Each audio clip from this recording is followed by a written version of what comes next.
Yes. Let me share the other one here.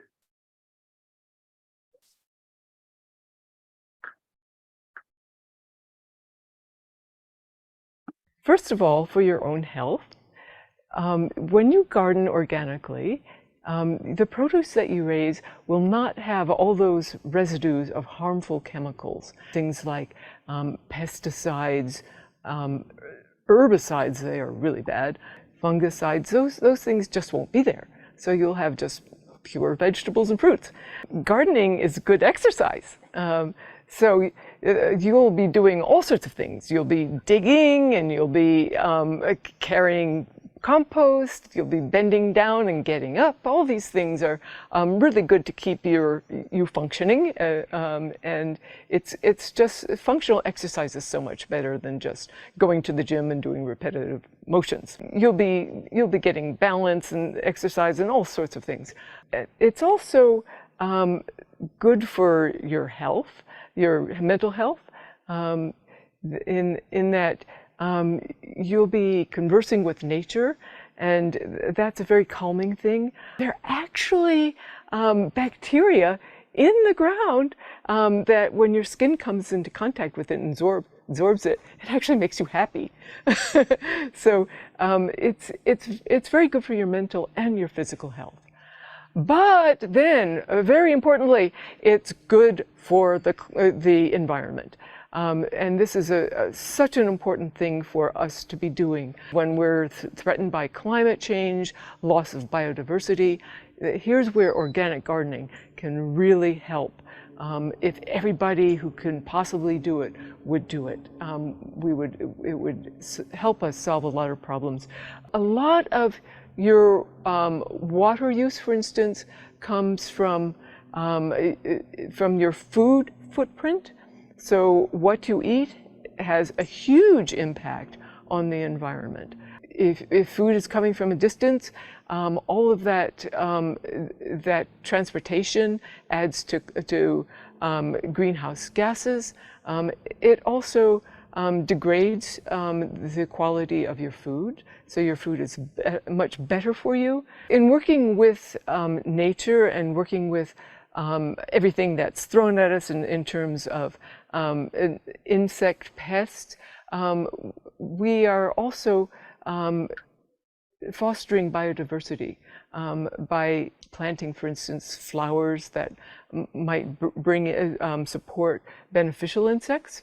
That's another benefit to the environment. And then we use a lot of compost and mulch when we're doing organic gardening. And these are really critical to your success as a gardener. And this is true all over the country, that compost and mulch are very important. Compost is organic matter that you add to the soil. Mulch is organic material you put on top of the soil to retain soil moisture and to keep roots cool in the summer and warm in the winter. But it breaks down to feed the soil microbes that are actually deliver the nutrients to your plant's roots. So when you're making compost, instead of sending your food scraps and gardening scraps to the landfill where they produce methane, you are converting it to a material that you put in the ground, and you are, in doing so, you're sequestering carbon in the soil.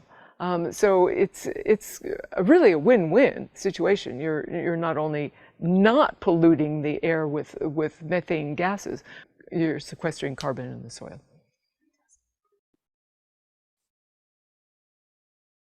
So big props to Rusty and Nicci and Melody for starting to get those videos together. We're going to continue that project. So we will be continuing to do work on those videos and also start visiting some other gym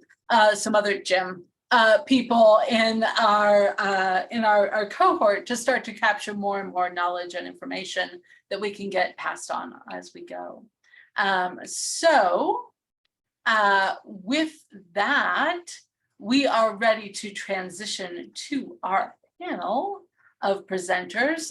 If you have questions from those videos or anything as we go along with our panel, feel free to drop those in chat. We are going to try to hold questions until toward the end, so that we have a chance to get through all of our presenters. But by all means, if you got a question, it's hot in your brain, drop it in chat.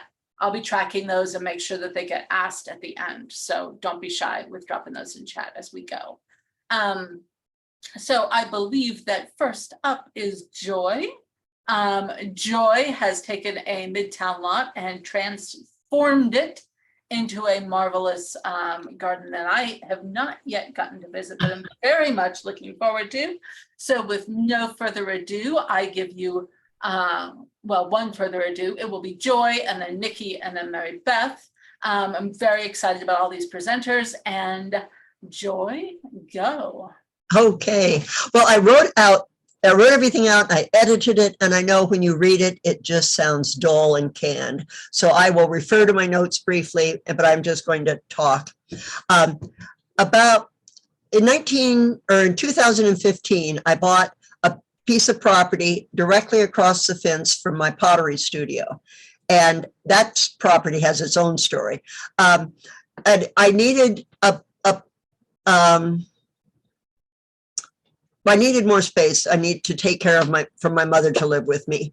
And I had seen this property across the fence from my studio. It was a beautiful piece of desert when I moved in. It smelled beautiful when it rained. Birds were there, trees. It was wonderful. And then it was bulldozed, and it broke my heart. And it broke my heart to listen to the little birds perched on the dead, dying trees, wailing for a solid week. And I kept inviting them over, but they just kept grieving the spot they lost. And several years later, that property, well, they left it bulldozed, naked, glaring, and dusty for years. And then they put 4 manufactured homes on it. And about the time one of them came up for sale, my mother's group home didn't work out well for her. So we bought the one across the fence, and it had been bulldozed. The water ran right down the street. There was nothing growing on it but goat heads and Bermuda creeping across from the neighbors' yards.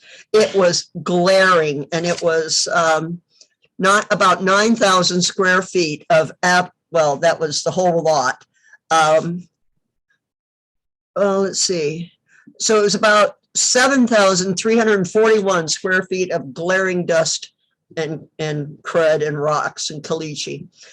So I borrowed a jackhammer, pulled out my caliche bar, and we have some of the worst caliche in Tucson. And we started hacking away to put in passive rain harvesting basins and places where we could get something to grow that would loosen up the soil and make shade. And let's see. Oh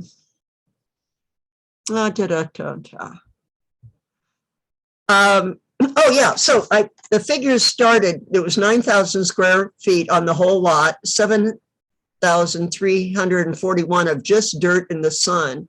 And the house awning and shed came to 1,659. So there was essentially nothing growing on there at all. We put in these basins on each side of the house, multiple basins. We put berms up to catch water and divert it back to the property so it wouldn't run down the driveway. And I took the extra dirt, so there was a lot of dirt, and we raised up, we made a solid porch across the south exposure and a graduated ramp with pavers, brick pavers, so my mother could get her walker up and down. And then I put in 2 1,500-gallon water cisterns for the house part. The awning was separate and couldn't be guttered in, so they all have rain barrels, and then the storage shed has has little 55-gallon rain barrels on it. And let me take a peek at where I'm at. Yeah. Jackhammers, burming. Along the edge of the fence where the Bermuda was creeping through, we yanked out as much as we could, scraped off the top, put down 12 to 14 layers of newspaper overlapping it, and then sifted dirt on top of that. And we watched like a hawk. Any Bermuda comes creeping through after it rains, we're out there yanking it out. But mostly, we don't have Bermuda on our property anymore, other than after the rainy season. And I thought the goat heads, we were pulling 12 to 14 goat heads out of our shoes every time we walked outside. And I thought we were in for a long haul, but one good rainy season, then I pulled a Scarlett O'Hare and said to Paul, as God is our witness, we'll never let a goat head go to seed again on this property. And one rainy season of pulling goat heads, we're clean. It's really a relief. Goat heads, let me see. Oh,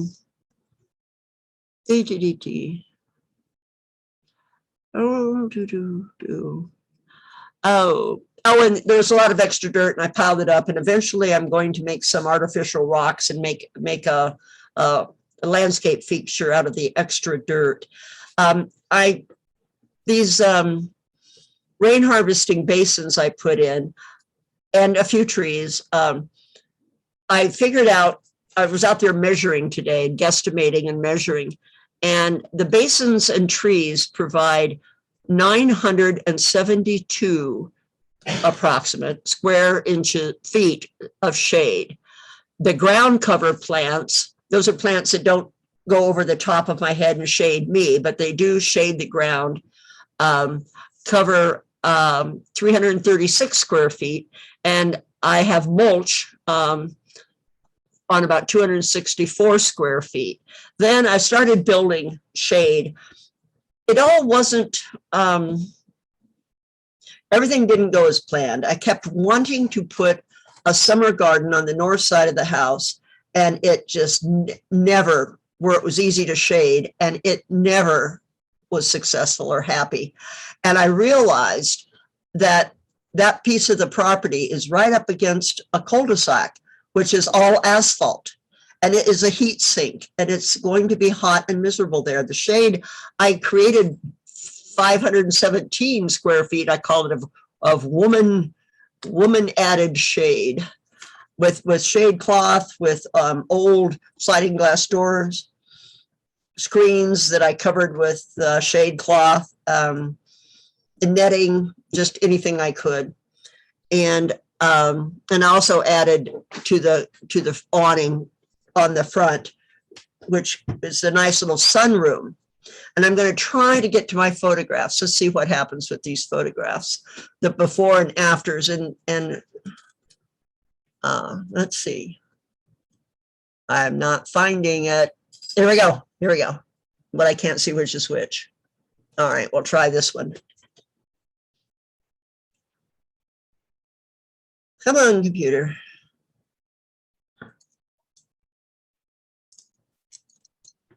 Okay, number one. This should be the before. There we go. And unfortunately, maybe I can size it down. Mm-hmm. That is what that property looked like. There's the house, and there you can see part of the shed in the bottom section. That's the west side. Fortunately, this is we're still seeing just the icon for your file and not the actual image. Did you see the images before? So go up to share screen. Share screen. I don't see it either. You are screen sharing. Okay. I don't know what. So stop sharing your screen and then try to share it again and pick that image. Okay. All righty.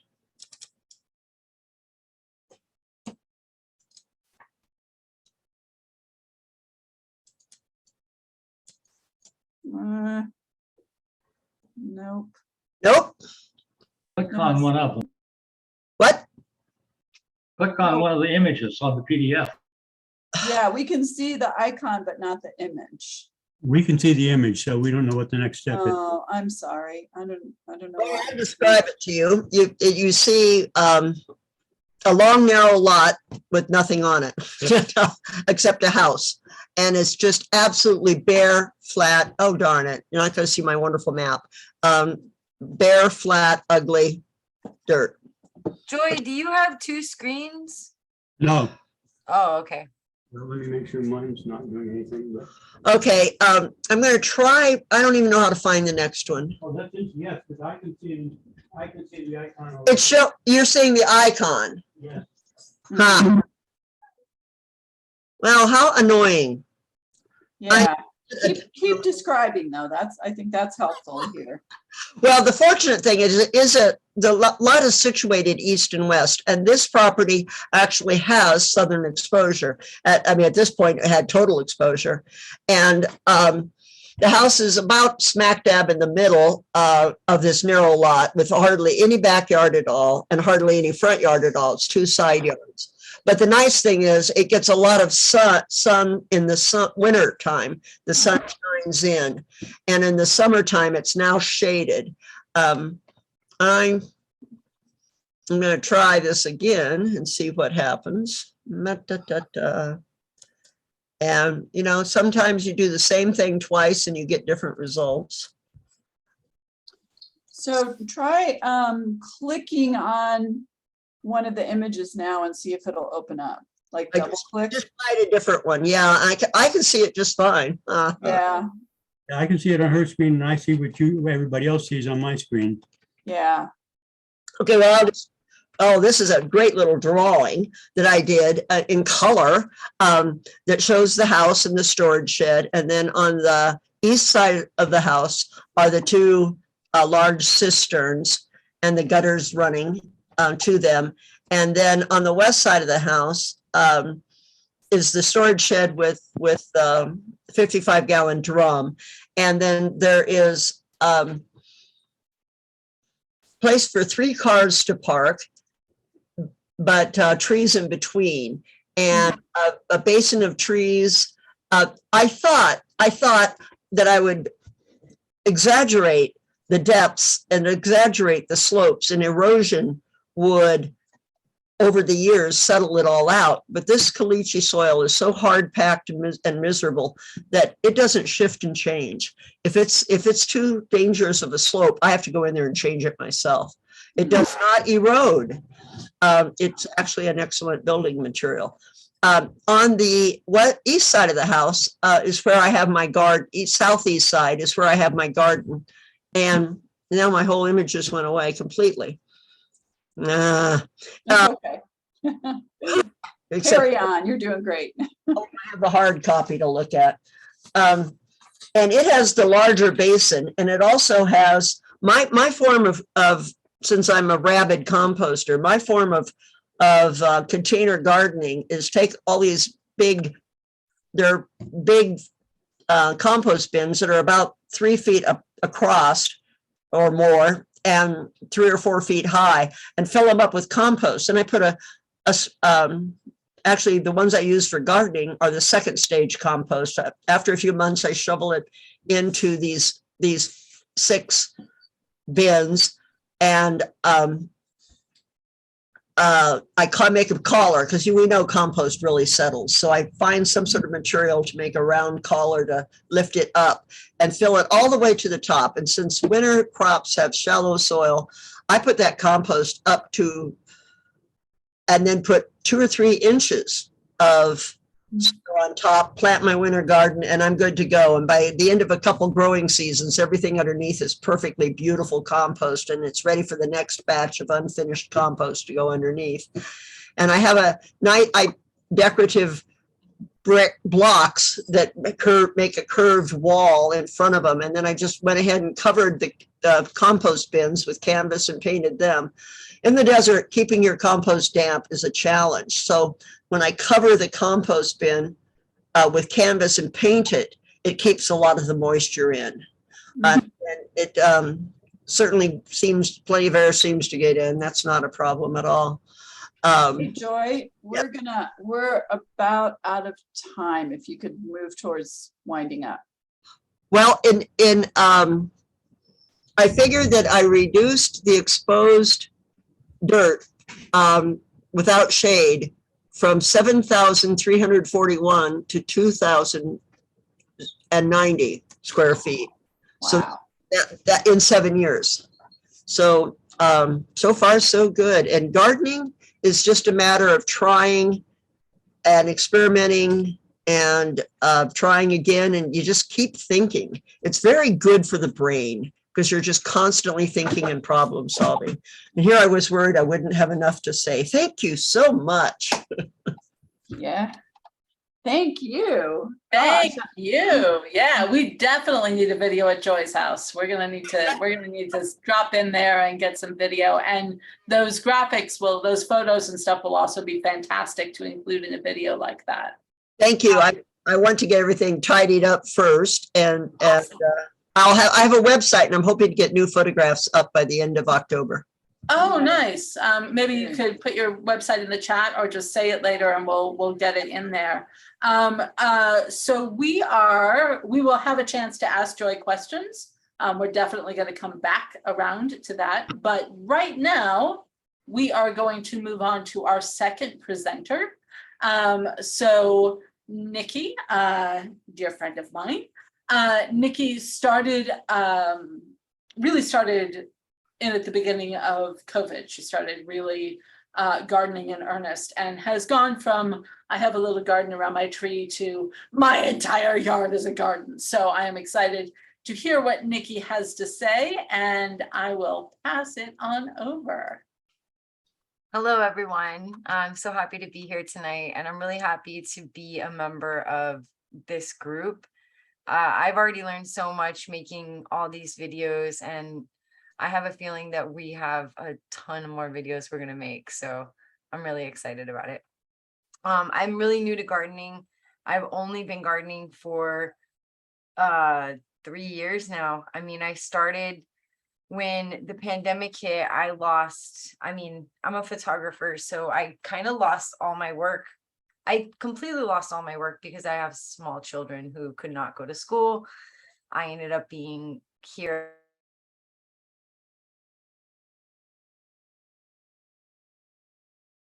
Nicci, you're muted now all of a sudden. Could you check that? We heard that you had small children in school and then it cut out. Okay. Can you hear me now? Yes. Yeah. So anyways, when COVID hit, I couldn't work anymore. And I ended up staying home with a child, with a couple children. And I needed something to get me at least outside, since we weren't going anywhere. We weren't doing anything during the pandemic. And so I started gardening feverishly. And it was, I would say that gardening is probably one of the most amazing things I've ever done. But it also has been a slight source of actual stress sometimes, because I took on a little bit too much, too fast. So if I were going to counsel myself from 3 years ago, I would put the brakes on a little bit, because I found myself hand watering a third of an acre, almost every day for 2 years. And it got stressful. And I found myself planning vacations around it. And I found myself, just actually getting stressed out about something that brought me more joy than anything has ever brought me in my life.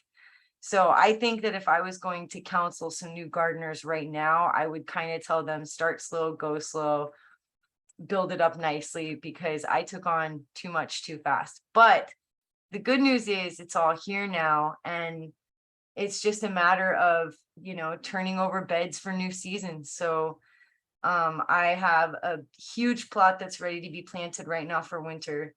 And I don't really know what I'm going to plant yet. So I kind of wanted to pick everybody's brain to see what they're planting right now. I have some favorite winter things, but I wanted to show you all what my yard looked like before the pandemic and what it looked like after, just because it's pretty crazy. So I'm going to share my screen real quick. but yeah, I don't know. I think that gardening has been, I mean, I've learned so much about nature. I've learned so much about myself. I've learned more about my neighborhood, my community. My neighbors stop by and tell me how much they love my garden, or ask me what I'm growing, or talk to me at all, which never happened before I had a garden. So that was a pretty cool thing. That was an unintended consequence that's been really cool, is just talking to the people in my neighborhood and having them stop by and saying, hey, thanks for making the neighborhood more beautiful place. Hold on one second. So I'm going to show you a video of what my yard used to look like. Can everybody hear me? Am I off mute? We can Okay. hear you. Okay, oh, you're all on mute, so here is, oh no, that's a 360. Okay. Melanie, have I shown you this video yet? I don't even know. So Yeah, so this is what it looked like probably before. Yeah, so just dirt, just like exactly as Joy was describing. It was dirt, rocks, caliche, nothing was growing except for weeds. This is exactly what I was working with. Oh, the screen's not, is the screen sharing? The screen's not not sharing. yet. It's Not not yet. sharing yet. Yeah. There we go. There you go. Okay. So here it is. Sorry about that. I've never done this before. So exactly as Joy was saying, it was nothing but dirt. I had planted a couple of trees for Tucson that I had received when I first bought my house, but it was nothing but dirt, rocks, caliche. I mean, it was just so, it was such a, I had this big 1/3 of an acre piece of property and I felt like I was wasting it. So that's what it looked like before the pandemic. Now, I'd really like to show you this video.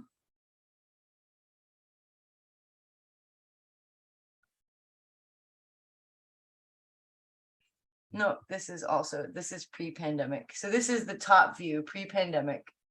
Nothing here, no green. There's just some chickens and a little kid.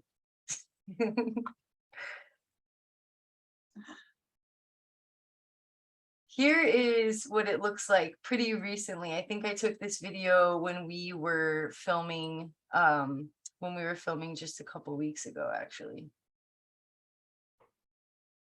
Ooh, and it's raining outside my house right now. There's a storm. Oh, I also painted a mural. And everyone's okay, it's still. Ooh, I love that. So this is what it looks like now. This is 3 years later.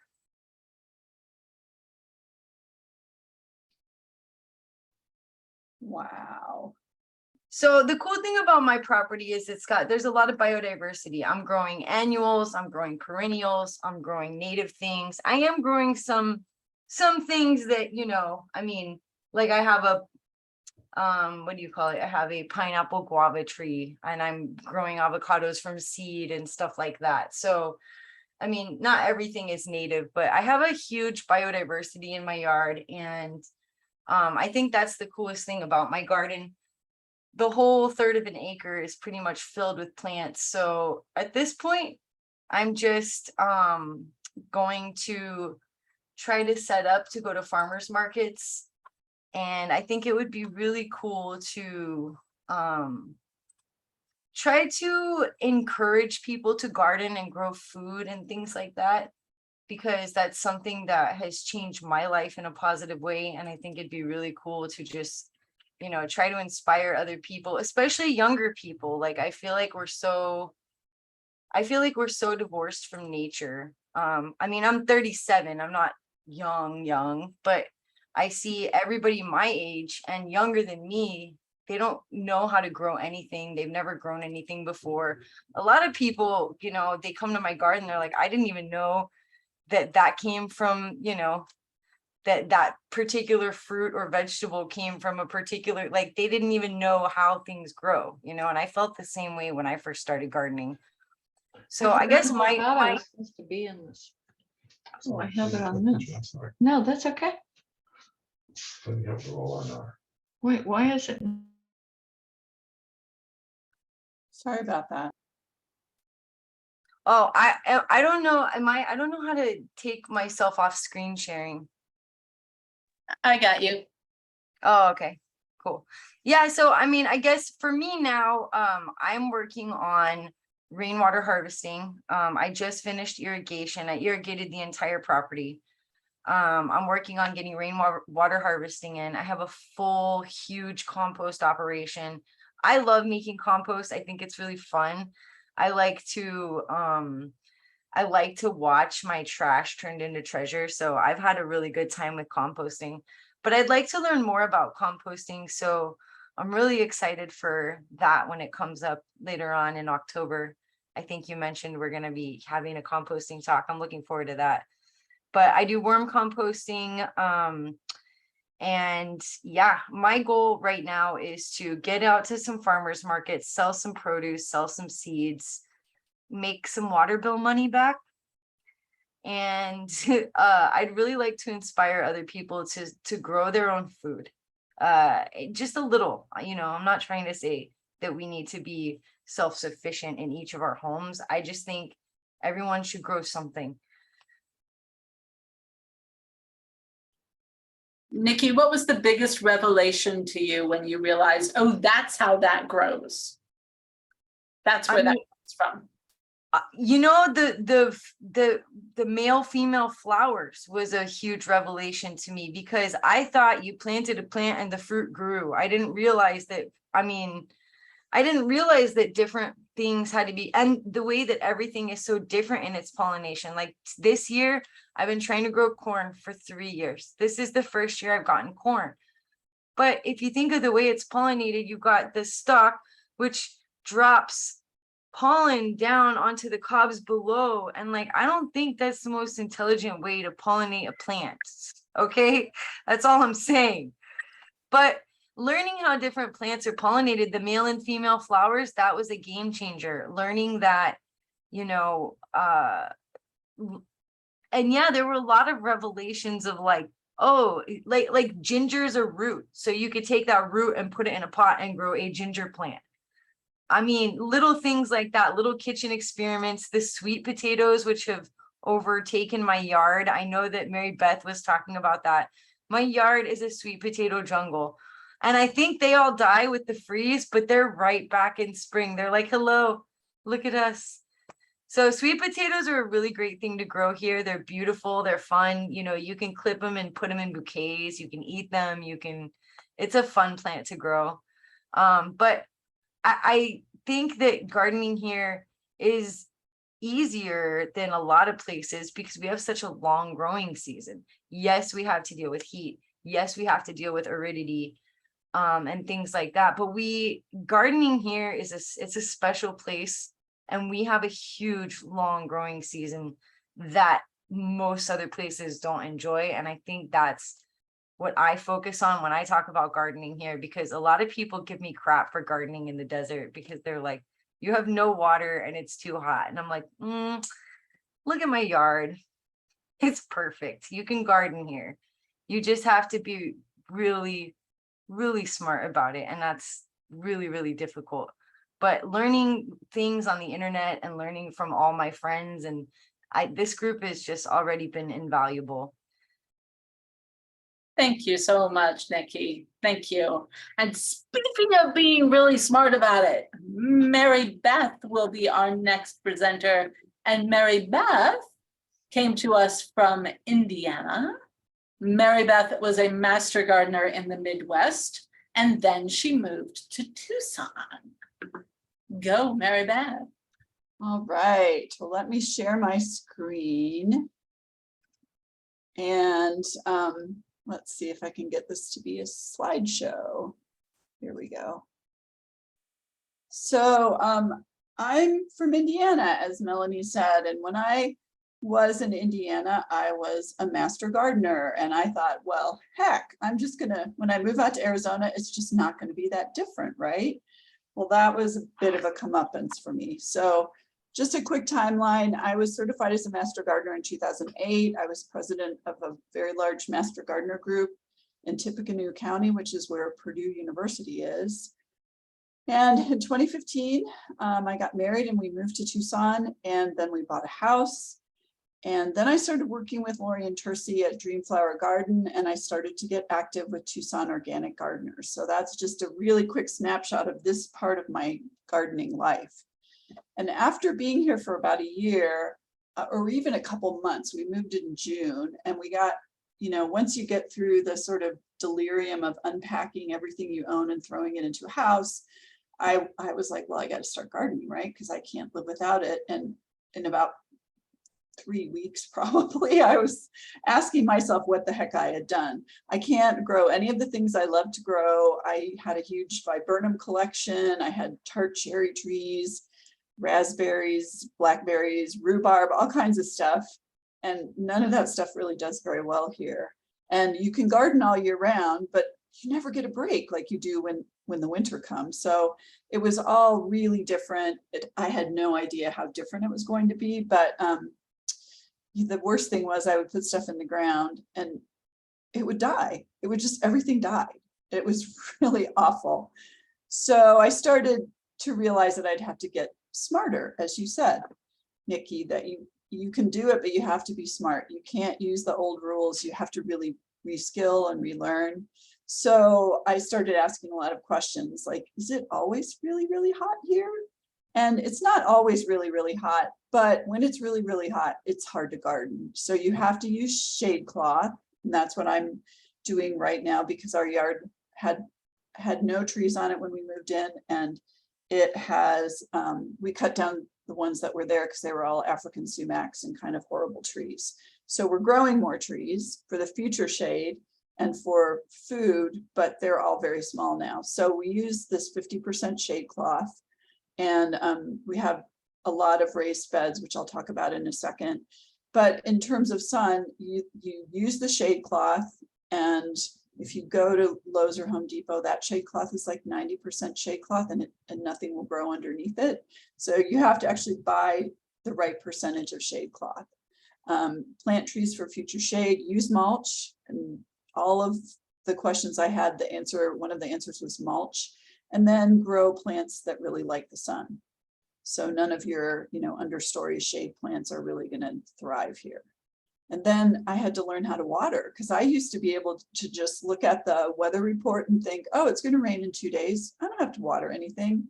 And you can't do that here, right? So shade cloth again, and mulch, and the right kind of plants. And then, as several people have said, harvest the rainwater that you have.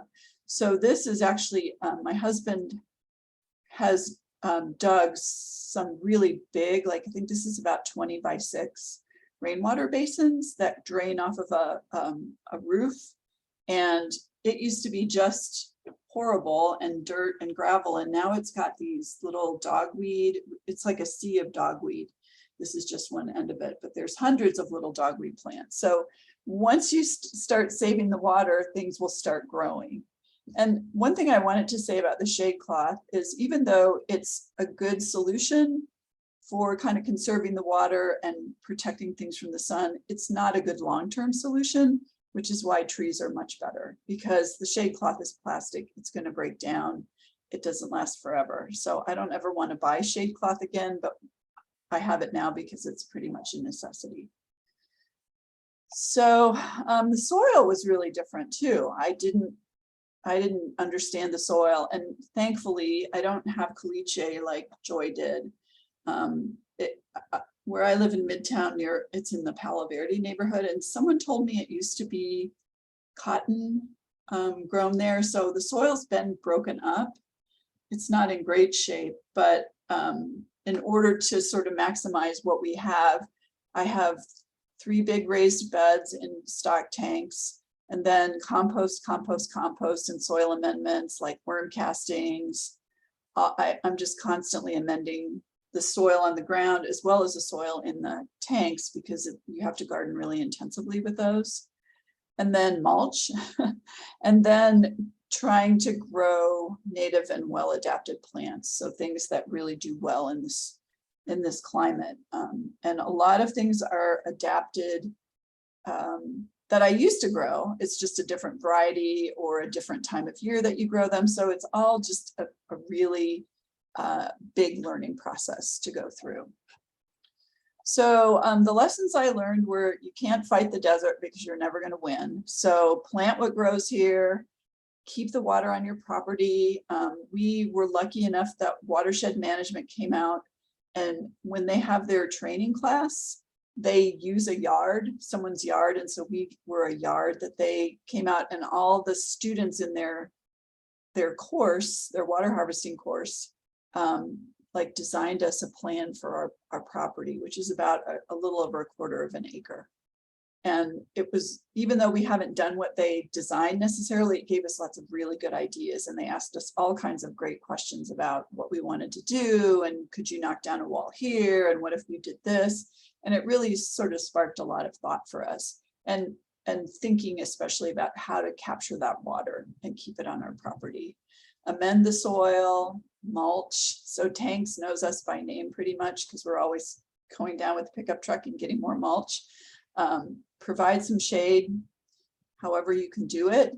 And then you'll find that not everything dies and a lot of things will actually thrive really well here.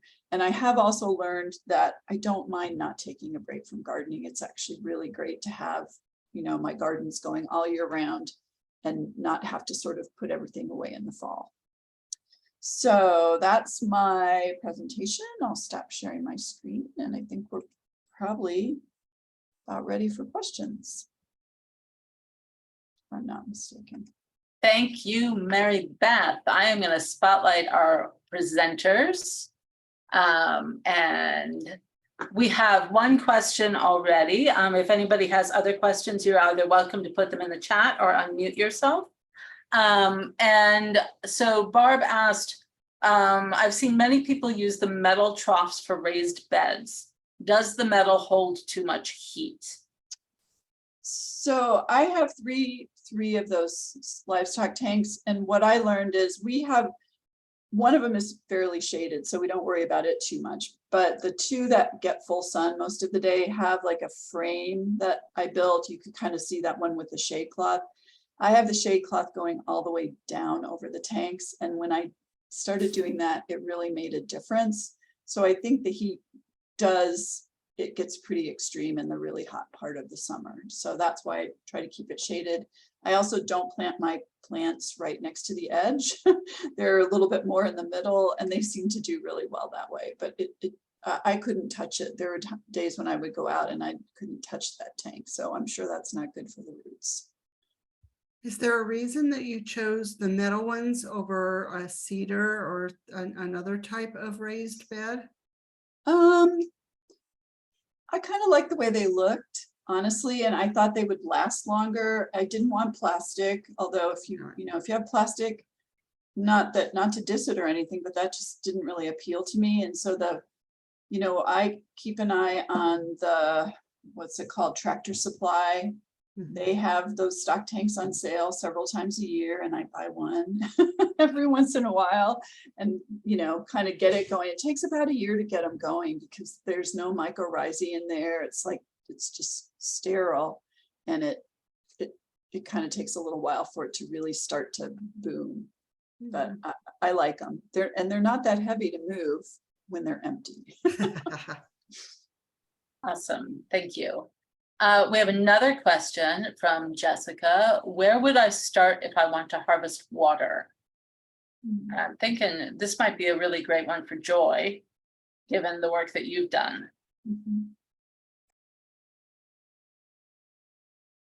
Me, there we go.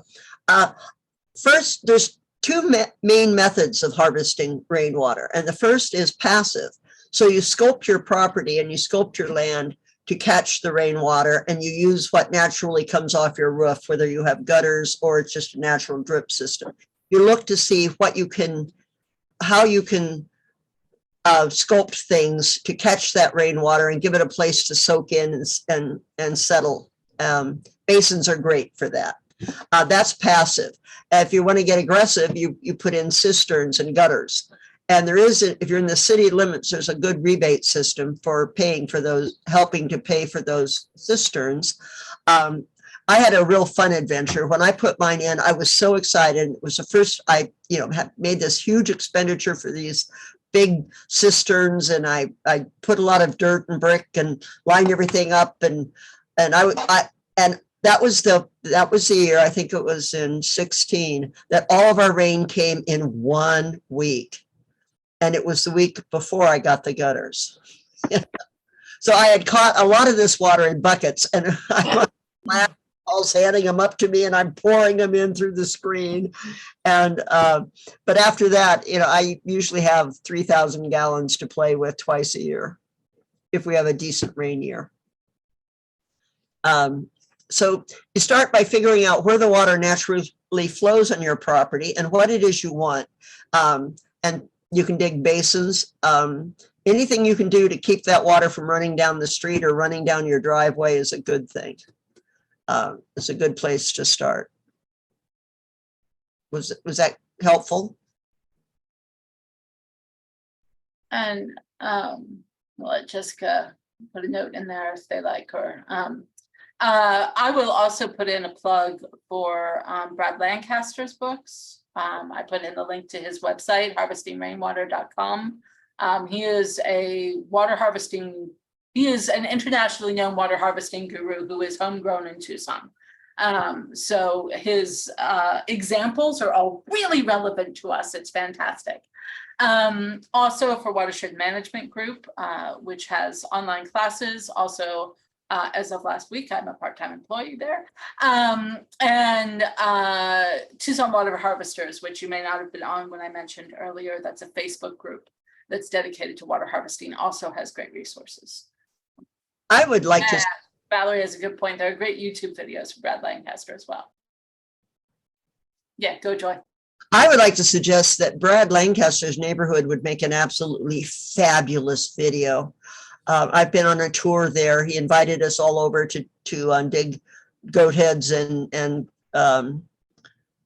buffalo grass out of somebody's yard. And then he gave us a tour of the neighborhood, and what they have done there is absolutely fabulous, exciting, curb cuts, basins along walkways that accommodate wheelchairs, but they're not paved. Wonderful. So it would be a fabulous video. For sure. And one thing I will say that I have learned is cisterns are big and sexy, but starting with digging some basins, which is really just, shovel, rake, dig, is cheaper and really far more effective for many, many purposes as well, and doesn't have the layout of a couple $1,000 for a cistern. What watershed management suggests, if you're going to go native, and you're not growing fruit trees or a whole lot of vegetables, that you don't really need the cisterns. You just need to sculpt your property. But if you're growing food, then you need the cisterns are very helpful. Yeah, Valerie says, go out and see what the rain does on your land. I do a lot of, oh, it's raining at 3 a.m. Okay, here I am in like pajamas and a rain jacket and a flashlight wandering around my property. To see what's happening. So it was a big game changer for me when I got a whole hoe with a wooden handle, not a metal handle, because I was out there in the lightning with a metal handled hoe scraping around. You are my people.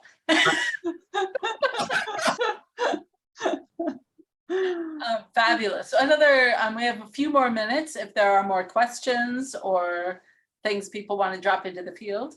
Melanie, I have a question. Yeah, Tina, go. If you wish to ask a question on the Facebook page or Instagram, is that, so that we see something like we were talking about in the board meeting, can you show us how? I got confused on how to do that. Do we need to contact you to put it on, or can we post there directly? So we have a Facebook page and an Instagram profile. Both of those people are welcome to send questions to the page and such, but they're not a discussion group. That's not how they're built in Facebook land. So if you wanted to share something out on there, you're welcome to private message the page or the profile and send it to me. And I can share it out, but it's not something that you can post as the page. Okay. Certainly something that Maribeth and I have talked about, and we just don't quite have the resources to do yet, would be to create a Tucson Organic Gardeners Facebook group, which would be a place where people could ask and answer questions. But that is not something we yet have the kind of expertise that is prepared to be on Facebook to answer those questions yet. So we aspire to that. If folks are really interested in that, by all means, let us know and we'll take that to the board and see what we can do. Okay, thank you. Yeah, totally. Because this is There is a resource called Tucson Backyard Gardeners on Facebook, which is often a good resource. It's a very large group. It's not organic necessarily, so if you're really focused on that, you might not get those kinds of answers, but there is a lot of expertise in that group too. There are a lot of organic people in there and a few not. And Nicci, we had a question also from Beryl. And if Beryl is who I think Beryl is, you will want to know Beryl because Beryl has sheep. And Beryl wanted to know how you got the cool aerial videos of your. Oh, I have a drone. I actually have, I wish I could have found the videos that I wanted to share tonight because they were really, really cool. But yeah, I've been documenting the transformation of my property for the past 3 years with a drone because I didn't have a job. So I feel like a loser, but I mean, it was fun. It sounds like you did some really good things with your time, so I would. Your video's up on the screen. I think you're a genius. Thanks, Joy. Yeah, so I have a drone and it's really cool because I think that we can do a lot of aerial stuff for our videos coming up, all the stuff that we have working on. Because I mean, a garden looks way cool from an aerial perspective. I have a question for all of our panelists, a kind of quick round question. If you had to pick your one favorite plant to grow in Tucson, what would it be? Oh my goodness. Malabar spinach. Malabar spinach. Why, Nicci? Because it's beautiful. It tastes delicious. I harvest it every day almost for salad, and it loves the heat. You can also grow it in the shade. You can underwater it. You can overwater it. You can grow 5 together in a pot, or you can just grow one and it'll take over a wall. But it's an Asian vine that if you haven't had Malabar spinach, it's like crispy and crunchy like chard, but it tastes more like spinach. Like it's really tasty. It's super nutritious. And I like collecting the seeds at the end of the season. They look like little black peppercorns. That's it's my favorite plant. I plant like 100 of them in spring, and then I just give them to all my friends. I just had Malabar spinach on my dinner from a plant that Nicci gave me. Yeah, So, I'm like a Malabar pusher. yeah. Nicci is my Malabar dealer. Who else? What's your favorite plant? If you had to pick one, and why? Well, I already said sweet potatoes, and I'll stand by them. They're just so fantastic and so productive and very tasty too. And do you get potatoes in addition to the leaves? You're getting Sometimes. I But don't you're really talking care. this- I mean, the potatoes are great, but I work at that farm where we grow sweet potatoes, so I have a fallback. So I don't worry about them as much, and I can just chop those greens. Nice. Nice. Joy? Arugula, it reseeds itself, and the seeds are as yummy as the plant. You can sprinkle the seeds on your salad or food all year round. And it's a very easy, happy one. And after it goes to flower, it does not turn bitter like other lettuces. So I'm the arugula pusher. Melody, do you have one for us? Oh, it'd be so hard to choose. I don't really I can have see you a favorite struggling. plant, but I'm really looking forward to growing endive. I like just the really curly endive, but it's very easy to grow. it can take the heat better than lettuce. So it stays in the ground longer. And I just like that curly texture and bitter taste in my salad. But I love our tangelo tree too. I mean, that's just really wonderful. Yeah, Melody had to get the bonus in there. Bonus round, Tangelo. Barb refined my question and said, what is everyone's favorite fall planting? So of the things you'd be planting now, what's your fave?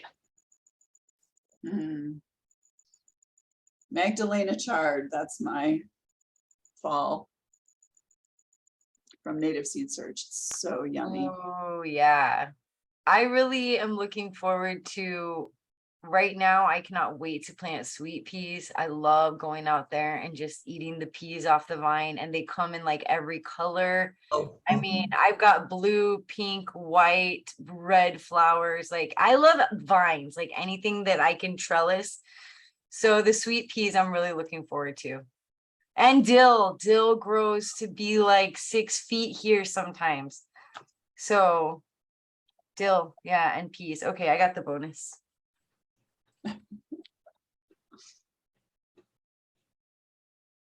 Maribeth put cilantro in the chat. Oh yeah. Oh, Barb says rosemary. Mary. Yeah. I Daikon actually radish. just lost a rosemary bush, so I need to put a new one in. Melody, what did you start to say? Daikon radish. Mm.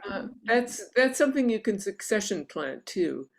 So you plant some, and then 3 weeks later you plant another row, and they're good because they're really big, and you can eat a radish for several days.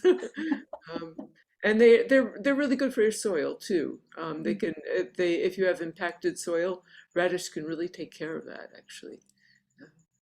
They're very quick to harvest, right, Melody? Like They 35 are, days, yeah. like a month. Yeah. Yeah, it depends what time of year you plant. Yeah. Yeah. They're pretty fast.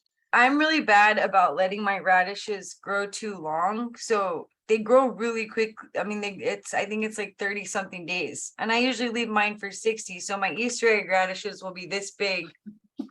And they're woody. Are they woody? They're nasty. You don't want to eat. You don't want to eat an Easter egg radish when it's that big. But just for anyone who's planning on planting radishes coming up, just know that. You know, if you want a big, I like big radishes. So I like daikon, and the German giant radish will get quite large. It's a red round radish. It will get quite large without getting woody. So that's awesome. another good one. What was that, Melody? The German you said? German giant radish. All right, gets big without getting woody. Joy, did you have a favorite fall planting? Oh, well, I was thinking of spinach because I love it so much, but then snow peas. A dear friend of mine developed a strain of snow peas. I call them the Carol Kessler snow peas, and they've been growing here in Tucson for oh golly, over 20 years. So I love them. I love them. Oh, I can see like you're almost drooling a little as you say that. Love them. The radishes, when I'm terrible with underground plants. So I look at the seed packet and it tells me how many days I mark my calendar. I make a note on my calendar. So I discipline myself to go out and harvest. Otherwise, I too leave things too long. Big and woody. On that note, it's almost 10 after, so I gotta say thank you everybody for being here. We did drop the TucsonOrganicGardeners.org website in the chat. These events, which are free and we hold them every month between September and April, are supported by membership donations or membership contributions. So membership in Tucson Organic Gardeners is $15 a year. You heard me right, $15 a year. And not only do you have access to supporting great programming like this, our fall plant fair, our spring plant fair, you also get additional resources which will be on our website. So There are some resources, including recordings of past presentations like this, that are available on our website, and this one will be as well. But there are additional resources in the secret membership area that you only have access to with those dues. So thank you very much, everybody, for being here. If you have not followed us on social media, by all means, please do. You also can add yourself to our mailing list. So you get updates on these events and ones like them. You can email us at TucsonOrganicGardeners@gmail.com.